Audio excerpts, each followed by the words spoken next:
समझना चाहेंगे धुरंधर शेयर्स की जो लिस्ट है उसमें सबसे पहला काउंटर कौन सा होगा? गुड आफ्टरनून सृष्टि। देखिएगा, शेयर धुरंधर है कि नहीं मुझे पता नहीं, बट डेफिनेटली फंडामेंटल वैल्यू इस स्टॉक में जरूर है। पहला शेयर हॉस्पिटल सेक्टर से है और कंपनी का नाम है यथार्थ हॉस्पिटल्स एंड ट्रॉमा लिमिटेड। ये दिल्ली बेस्ड कंपनी है, नॉर्थ इंडिया में लोकेटेड है और करीबन 2300 बेड की कैपेसिटी है। ये एक मल्टी केयर स्पेशलिटी हॉस्पिटल है जो ऑन्कोलॉजी, फिर उसके बाद ऑर्थो जैसे स्पेशलिटी सेगमेंट्स में काम करती है। पिछले साल इन्होंने काफी अच्छा परफॉर्मेंस दिया था, 860 करोड़ पे 130 करोड़ का मुनाफा। ऑलरेडी जो पहले 9 महीने का नंबर है बहुत ही स्ट्रांग है, टॉप लाइन ग्रोथ भी अच्छी है, प्रॉफिटेबिलिटी ऑलरेडी 125 126 करोड़ 9 महीने का हुआ है। हमको लगता है कि इस साल कम से कम 165 करोड़ का आपको प्रॉफिट दिखना चाहिए और उसके बाद होपफुली मैनेजमेंट का टारगेट है कि अगले 2-3 साल में 3000 से एडिशनल बेड्स बढ़ेंगे, तो ऑब्वियसली इससे रेवेन्यू आगे भी बढ़ेगा। मुझे लगता है कि शेयर ऊपरी लेवल से काफी पिटा हुआ है और सेक्टर काफी अच्छी तरह से ग्रो कर रहा है। तो अगर नजरिया 12 से 15 महीने का है तो हमारा बिलीफ है कि कम से कम 740 750 का टारगेट प्राइस यहाँ पे कंफर्टेबली पॉसिबल रहेगा। तो ये हमारी तरफ से पहला शेयर।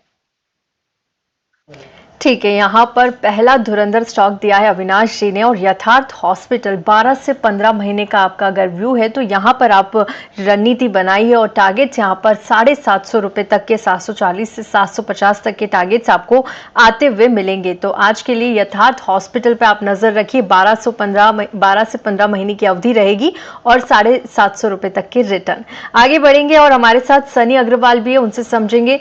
सनी, आपका पहला धुरंधर शेयर क्या रहेगा? या very good afternoon to everyone. आज मैं ऑटो सेक्टर से महिंद्रा एंड महिंद्रा को रिकमेंड करना चाहूंगा with a price target of 3800 to 4000 rupees. Again one of an market leader when it comes to SUV. हमने देखा है कि एसयूवी सेगमेंट में काफी जोरदार पोर्टफोलियो है। एक्सयूवी 700, बोलेरो, थार, ये जो पूरा एसयूवी सेगमेंट है इसमें कहीं ना कहीं इंडस्ट्री का भी ग्रोथ रेट काफी अच्छा है। On the top of that ये कंपनी इंडस्ट्री के ग्रोथ रेट का आउटपेस कंसिस्टेंटली कर रही है। Eight the same time electric vehicle में हमने देखा था कि 2025 में दो मॉडल लॉन्च किए थे कंपनी ने, जिसके चलते कंपनी का जो मार्केट शेयर है 5% से बढ़कर 20% इलेक्ट्रिक व्हीकल पैसेंजर सेगमेंट में आता हुआ दिख रहा है। Eight the same time order book भी काफी रोबस्ट है ईवी में। अभी रिसेंटली एक दो नए प्रोडक्ट भी लॉन्च किए थे जिसमें हमें लगता है कि काफी अच्छी वॉल्यूम ग्रोथ आने वाले समय में दिखेगी। On the other hand tractor segment, इसमें भी मार्केट लीडरशिप है कंपनी की। अगर आप ईयर टू डेट FY26 के नंबर देखेंगे वहां भी हमने काफी robust volume growth tractor segment में महिंद्रा एंड महिंद्रा के लिए हमने देखी है। तो ओवरऑल मुझे लगता है कि सभी सेगमेंट से कंसिस्टेंटली एक बेहतर परफॉर्मेंस कंपनी से आते हुए दिख रहा है। इलेक्ट्रिक व्हीकल सेगमेंट में आने वाले समय में मार्जिन भी ग्रेजुअली एक्सपैंड होते हुए दिखेंगे।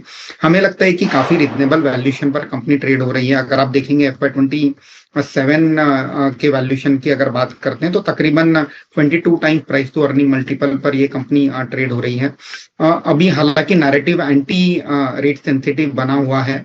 मुझे लगता है कि जैसे ही क्रूड ऑयल रिलेटेड जो कंसर्न है, वॉर रिलेटेड कंसर्न सेटल होंगे, Mahindra and Mahindra will be the stock which will show a very fast recovery. तो पोर्टफोलियो में ऐड करने की राय रहेगी। ऑलराइट, तो चलिए महिंद्रा एंड महिंद्रा यहाँ पर पोर्टफोलियो में ऐड करने की फिलहाल राय आती हुई। पर अविनाश जी, आपसे समझेंगे दूसरा आपका धुरंधर स्टॉक, बट मैं एक बार हॉस्पिटैलिटी और जिस तरीके से लोगों की कंजम्पशन की जो कैपेसिटी है वो बढ़ रही है उसको भी देखिए ध्यान में रखना चाहिए, क्योंकि हमने बिल्कुल सृष्टि, आई थिंक कंजम्पशन बहुत इंपॉर्टेंट थी, मैं आपने सही कहा। और कंजम्पशन को लेके हमको जो शेयर पसंद है वो कोल्ड ड्रिंक से रिलेटेड है। कंपनी का नाम है वरुण बेवरेजेस। देखिए पिछले साल इस कंपनी को थोड़ा सा सेटबैक हो गया था क्योंकि मेरे ख्याल से बारिश और विंटर थोड़ा एक्सटेंडेड था, तो समर सीजन इन्होंने लॉस्ट किया। बट इस बार जो गर्मी है, I think it has reached its peak और अभी तो गर्मी वाले महीने मई जून अभी बाकी है। तो मुझे लग रहा है वरुण बेवरेजेस एक अच्छा विकल्प हो सकता है। पेप्सी का फ्रेंचाइज है। पिछले साल यानी दिसंबर ईयर एंडिंग के लिए काफी तगड़े नंबर इन्होंने रिपोर्ट किए हैं, करीबन 21,000 करोड़ प्लस का रेवेन्यू और 3062 करोड़ का प्रॉफिट। प्लस जिस प्रकार से इनका ज्योग्राफिकल नेटवर्क है, जिस प्रकार से इनके प्रोडक्ट्स लोग कंज्यूम करते हैं, मुझे लगता है कि यहाँ पे डेफिनेटली एक अच्छा वॉल्यूम ग्रोथ इस साल देखने को मिलेगा। करीबन हमको लगता है कि यहाँ पे एक 525-530 का टारगेट प्राइस लेके आप काम कर सकते हो, क्योंकि ये शेयर आपको बहुत ही लोअर और ट्रेंडेड लोअर वैल्यूएशन पे अभी मिल रहा है। ये शेयर करीबन 800-900 रुपए तक भी गया था। उसके बाद अभी ये करीबन 400 रुपए में अभी मिल रहा है, तो मेरे ख्याल से काफ़ी वैल्यू बन सकती है। थीम भी अच्छा है और डेफ़िनेटली इस साल में मुझे लगता है कि वॉल्यूम ग्रोथ अच्छा बढ़ेगा, तो इसमें एक अच्छा रिस्क रिवॉर्ड इन्वेस्टर्स को मिल सकता है। तो ये हमारी तरफ से दूसरा share. Varun beverages consumption theme से एक अच्छा शेयर है, 400 के आसपास आपको मिल रहा है, तो यहाँ पर आप अपनी रणनीति बनाइए। 525 का लक्ष्य और अवधि रहेगी 12 से 15 महीने। अच्छे रिटर्न्स यहाँ पर आते हुए नजर आएंगे। सनी जी आपके पास आना चाहेंगे। देखिए जिस तरह की जियोपॉलिटिकल टेंशन यहाँ पर गहरा रही है और कोई ईज आउट की खबरें तो फिलहाल नहीं आई है, लेकिन उसकी वजह से एक जो थीम है डिफेंस की थीम, वो उभर कर सामने आई है और हाईलाइटेड थीम है। क्या डिफेंस में कोई रणनीति बनाना चाहिए तमाम चिंताओं को देखते हुए? और वैसे भी हम अपना जो घरेलू मैन्युफैक्चरिंग या घरेलू चीजों पर ज्यादा डिपेंडेंसी अब रख रहे हैं, उन सब के चलते क्या डिफेंस से कोई पिक रहेगी आपकी? या डेफिनेटली आपने सही कहा कि कहीं ना कहीं जिस तरह से ग्लोबली जियोपॉलिटिकल सिचुएशन काफी खराब है, अल्टीमेटली हर कंट्री को अपने डिफेंस की लिए आत्मनिर्भरता पे कहीं ना कहीं डिपेंड रहना पड़ेगा। और इसी के चलते ग्लोबली हम देख रहे हैं कि डिफेंस के जो स्पेंड है गवर्नमेंट की ओर से बढ़ते हुए नजर आएंगे। इंडिया में तो हालांकि काफी अच्छे हैं, मुझे लगता है कि एक्सपोर्ट की जो अपॉर्चुनिटी है इंडिया के लिए, whether it is for Saudi countries, middle east based countries या यूरोप के लिए कहीं ना कहीं ओपन अप होते नजर आएगी। तो इसके चलते हमें भारत इलेक्ट्रॉनिक लिमिटेड काफी अच्छा लगता है, पोर्टफोलियो में ऐड करना चाहिए। 500 के प्राइस टारगेट से काफी रोबस्ट ऑर्डर बुक है, 75,000 करोड़ की ऑर्डर बुक है कंपनी की। On the top of that, surface to air missile की जो एक 25-30 हजार करोड़ की ऑर्डर है, वो एक्सपेक्टेड है आने वाले साल में FY27 में, जो कि फिर से एक रोबस्ट विजिबिलिटी देगी। और बीएल का एक एडवांटेज ये है कि इनके जो प्रोजेक्ट साइकिल है, एग्जीक्यूशन साइकिल छोटे होते हैं, तो कंसिस्टेंटली आप देखेंगे हर क्वार्टर में कहीं ना कहीं नंबर्स कंसिस्टेंट रहते हैं, बहुत ज्यादा लंपीनेस नहीं दिखती है हमें नंबर में। ओवरऑल अगर आप लॉन्ग टर्म के लिहाज से देखेंगे तो 15% की ग्रोथ जो है टॉप लाइन में कंसिस्टेंटली कंपनी दर्ज कर रही है। Eight the same time EBITDA भी 25% के ऊपर कंसिस्टेंटली कंपनी मेंटेन कर पा रही है। तो मुझे लगता है कि BEL one of an best stock अगर आपको डिफेंस सेक्टर से लेना है, पोर्टफोलियो में 500 के प्राइस टारगेट से ऐड किया जा सकता है। BEL ऐड कर सकते हैं। ये है सनी की तरफ से एक और धुरंधर स्टॉक। और अगर इसको मूवी की थीम से भी रिलेट करें तो जिस तरीके का एक्शन है मूवी में, जी हाँ, डिफेंस काउंटर्स पे आपका भी भरोसा बढ़ जाएगा। पर सृष्टि, तीसरा काउंटर रहेगा इंडियन होटल्स। देखिए होटल्स और हॉस्पिटैलिटी सेक्टर में हमको लगता है कि काफी ट्रैक्शन है। हालांकि अभी यहाँ पे भी ऐसे रिपोर्ट्स आ रहे हैं कि एलपीजी का शॉर्टेज से होटल्स को थोड़ी सी दिक्कत होगी, travel and tourism short term में थोड़ा हिट होगा। बट अगर हम इंडियन होटल्स की बात करें तो इंडिया का सबसे बड़ा होटल चेन है। इनका जो रूम इन्वेंट्री है वो करीबन 57,000 रूम है और करीबन अगले 12 से 18 महीने में करीबन 12,000 और इन्वेंट्री रूम्स ऐड किए जाएंगे। तो मुझे लगता है कि देखिए पिछले साल तो 2,000 करोड़ का प्रॉफिट हुआ था। इस साल कंफर्टेबली मुझे लगता है कि 2200 2300 का प्रॉफिट आना चाहिए। पहले 9 महीने के नंबर बहुत ही काफी तगड़े हैं। तो यहाँ पे मुझे लगता है कि एट दिस लेवल रिस्क काफी कम है, क्योंकि ये भी शेयर ऊपरी लेवल से काफी टूटा है। तो करीबन 730 735 ये भी एक अच्छा विकल्प हो सकता है आपके पोर्टफोलियो में ऐड करने के लिए। और ऐसे समय में आपको ऐसी कंपनीज ऐड करनी है जिनकी लॉन्जेटिविटी ऑफ बिजनेस काफी अच्छी है। तो इंडियन होटल्स हमारा अगला, and this is the pick which we like, जो पोर्टफोलियो में आप ऐड कर सकते हो। अविनाश जी की तरफ से इंडियन होटल्स तीसरा धुरंधर आता हुआ, यहाँ पर आप इसे अपने पोर्टफोलियो में डाल सकते हैं 12 से 15 महीने के लिए, और 730 रुपए की रिटर्न यहाँ पर लक्ष्य आपको आते हुए नजर आएंगे। सनी जी आपका अगला काउंटर क्या रहेगा, और आप समझना चाहेंगे जिस तरह अविनाश जी ने भी एक अपना धुरंधर दिया है, हॉस्पिटल सेक्टर को लेकर आपका क्या व्यू रहेगा, और फार्मा से क्या कोई शेयर आप पिक करने की सलाह देंगे? मैं भी हेल्थ केयर सेक्टर से अपोलो हॉस्पिटल को रिकमेंड करना चाहूंगा, जो कि one of an largest hospital chain है इंडिया की। 9,500 बेड करंटली ऑपरेशनल कैपेसिटी है हॉस्पिटल की। आने वाले 2 सालों में हम देखेंगे कि 1500 बेड ऐड होते हुए दिखेंगे, जिसमें 750 बेड सालाना ऐड होंगे। एट द सेम टाइम इनका जो कोर हॉस्पिटल बिजनेस है, हमने देखा था कि Q3 काफी सीजनली वीकर क्वार्टर होता है, हॉस्पिटल के बिजनेस के लिए। डिस्पाइट ऑफ दैट इनका जो कोर हॉस्पिटल बिजनेस है उसमें काफी अच्छी ग्रोथ हमने आती हुई देखी। एट द सेम टाइम जो दो नए बिजनेस जो इंक्यूबेट कर रही है कंपनी, वन इज अपोलो 24/7 जो कि इनका डिजिटल बिजनेस है, वहां हमने देखा है कि लॉसेस ग्रेजुअली कम होते हुए नजर आ रहे हैं।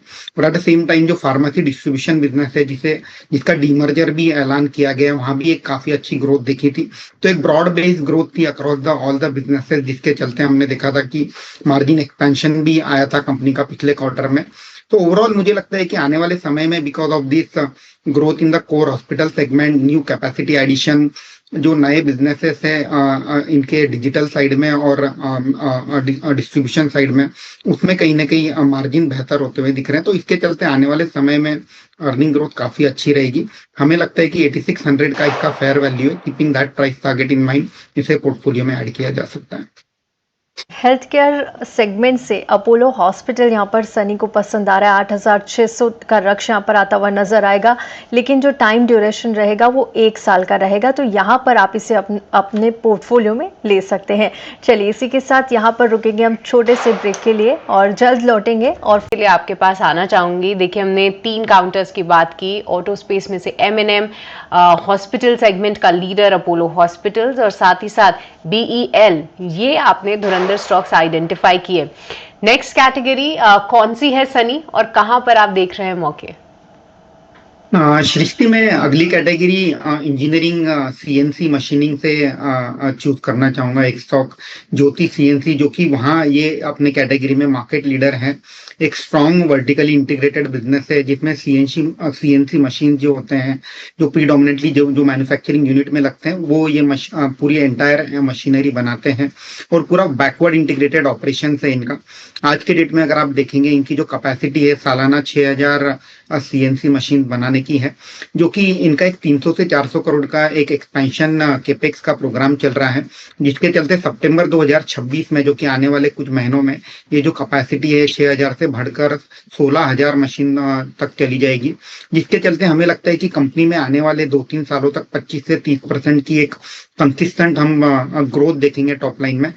एक बात ध्यान रखना होगा कि ये इंपोर्ट सब्स्टिट्यूशन की स्टोरी है। पहले हम देखते थे कि इंपोर्ट पर काफी ज्यादा डिपेंडेंस था CNC मशीन का, और जब से डोमेस्टिक मैन्युफैक्चरिंग स्टार्ट हुआ है, कहीं ना कहीं ये जो कंपनीज है डोमेस्टिक बिजनेसेस को केटर कर पा रही है।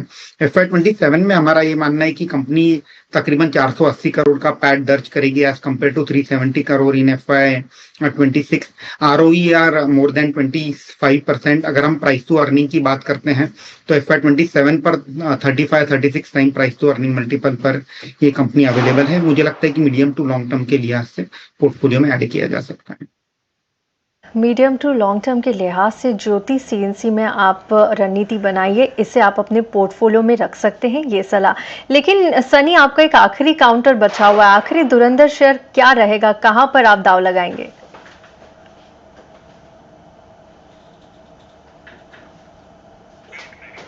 Please unmute yourself Sunny. अगला जो मेरा बेट रहेगा स्ट्रक्चरल स्टील ट्यूब सेगमेंट से APL अपोलो ट्यूब पर मैं बेट करना चाहूंगा with a price target of 2500। Record high volume company ने पेश किए थे Q3 में। हमने देखा था कि काफी रोबस्ट वॉल्यूम ग्रोथ रही थी कंपनी की। हालांकि इनका to some extent Middle East में कुछ एक्सपोजर है, जिसके चलते हमने देखा है कि स्टॉक प्राइस में काफी करेक्शन भी हुआ है।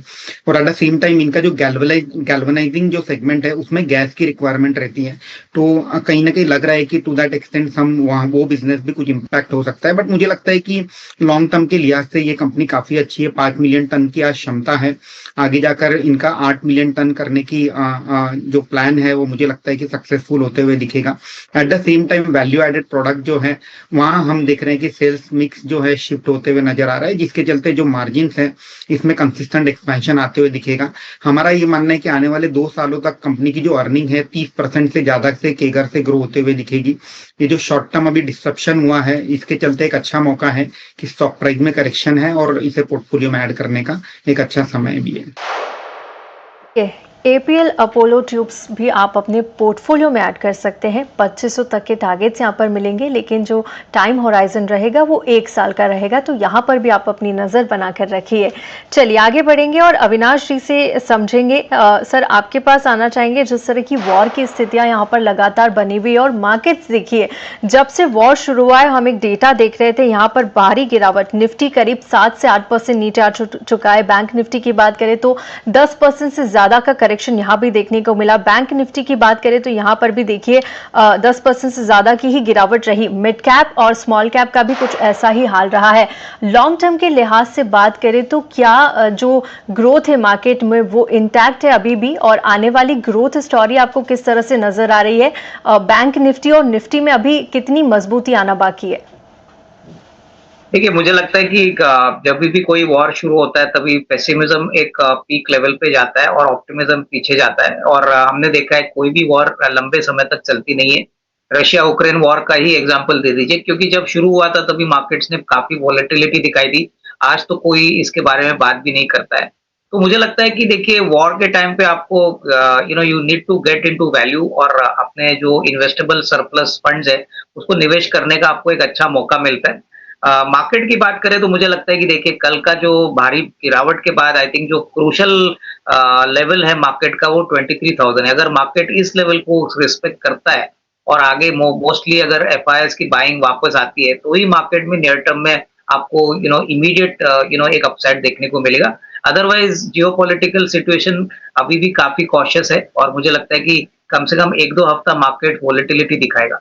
तो I think investors should take a call कि लॉन्ग टर्म के लिए सोच समझ के आई थिंक सिलेक्टिव होके अपना कैपिटल डिप्लॉय करना चाहिए। मार्केट तो मेरे ख्याल से जब ये वॉर खत्म हो जाएगी तब बड़ा सा रिबाउंड जरूर दिखाएगा। तो मेरे ख्याल से लॉन्गर टर्म में इंडिया स्टोरी अभी भी अच्छी है, मुझे नहीं लगता है कोई प्रॉब्लम है। और ये काफी बेहतरीन मौका है लॉन्ग टर्म इन्वेस्टर्स को पैसा डिप्लॉय करने के लिए, but on a selective basis. तो चलिए, बेहतरीन मौका है, सिलेक्टिव होकर जो है आप अपना पोर्टफोलियो बिल्ड करें, अपने पैसे डिप्लॉय करें। और यही जो है हमारी पूरी कोशिश रही है। हमने हमारे तमाम एक्सपर्ट से समझा कि कौन से ऐसे स्टॉक्स हैं जो कि आप जहां पर इन्वेस्ट कर सकते हैं। एक बार शो खत्म करने से पहले क्विक कॉल्स हैं, उनको एक बार आपको रिकैप करा देते हैं। तो अविनाश जी से भी हमने उनके धुरंधर काउंटर्स जाने, जहां पर अविनाश जी यथार्थ हॉस्पिटल को धुरंधर स्टॉक मान रहे हैं। यहां पर उनका जो लक्ष्य है वो 750 रुपए का है, 12 से 15 महीने की अवधि है। इसके अलावा इंडियन होटल 730 के टारगेट्स के लिए आप खरीदारी कर सकते हैं। यहां पर भी आपको 12 से 15 महीने देने होंगे और मौजूदा स्तर से देखें तो लगभग 20-25% की अपसाइड है। वरुण बेवरेजेस, ये तीसरा धुरंधर काउंटर था अविनाश जी की तरफ से, जिसका लक्ष्य 525 बता रहे हैं। यहां से 25% तक के आप लगभग टारगेट्स आते हुए देख सकते हैं। और यहाँ पर भी जो है धुरंधर कैटेगरी में इन्होंने इस स्टॉक को डाला है। पर तृप्ति, सनी के भी कई सारे धुरंधर काउंटर्स थे। बिल्कुल सृष्टि, और एक बार वो भी बता देते हमारे दर्शकों को ताकि कोई कंफ्यूजन ना हो और वो इन पर अपनी रणनीति बनाकर चले। तो देखिए, सनी के जो काउंटर्स है उनमें सबसे पहले ऑटो स्पेस से एमएनएम था। यहाँ पर 3080 तक के लक्ष्य मिलेंगे। जो टाइम होराइजन रहेगा वो 1 साल का रहेगा।